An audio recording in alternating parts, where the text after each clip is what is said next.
I hope that you're all doing well, and I'm super excited about the workout today.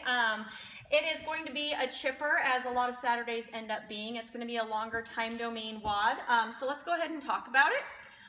First thing we're going to do is 20 back squats. The prescribed weight today is going to be 225, 155. Then we're going to do an 800-meter run, followed by 20 handstand push-ups, then 80 Abmat sit-ups. Then we're going to do those back squats again, but this time we're only going to do 10. The weight is going to stay the same. Then we will run 400 meters, 10 handstand push-ups, 40 Abmat sit-ups. We're going to do back squats again for that final time, only 5 here, same weight. Then we'll run 200 meters and finish it out with 5 handstand push-ups and 20 Abmat sit-ups. So we are really going to burn out those legs today and those shoulders, so we're going to be well-rounded. So let's go ahead and go over some movement standards. First thing we're going to talk about is those back squats. We will be taking them off the rack today, especially if you are planning on RXing this weight. If you're going to be doing a lighter weight, then you'll probably be taking it off the floor, okay? Set up for these, you're gonna wanna make sure that you have those, these J-hooks at the right height, making sure you place those hands in the proper position. Before you get under that weight, you're gonna lift that weight up, take a step or two back, and then from here, all you're going to do is keep that weight in the heels. You're gonna drive those hips back, getting that hip crease below knee crease, making sure my chest is up here, and then extending again at the top. So that is our back squat, and then obviously to re-rack it, we're just putting it back on the rack there, okay? So that covers back squat. Let's go ahead and talk about those handstand push-ups. That run is pretty self-explanatory, so I'm gonna take my Abmat here, since I like to do my handstand push-ups with an Abmat. For the handstand push-ups, you need to be on an even surface. So you'll notice I have 225s on either side of my Abmat surface. That allows me to be, or my Abmat that allows me to be at an even surface.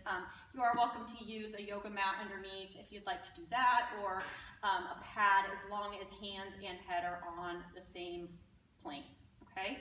So for those handstand push-ups, you're gonna kick up against a wall. You're gonna start with those arms fully extended and locked out. Lower that head all the way down, and then from here, you're gonna extend back up, making sure you're locking out those arms at the top, okay? Modification for this would be to do them off of a box. That would be the first place I went to. You are welcome to use up to 2 Abmats for this, but I don't want you using more than 2. Range of motion is really important to build up those shoulders and all of that connective tissue around your shoulders. So I want you to make sure you're not using more than 2 Abmats, because just going down this much, you're not going to get as much out of that as you would maybe piking up off of a box. So you have 2 options when piking up off of a box. You can be on your feet here or on your knees.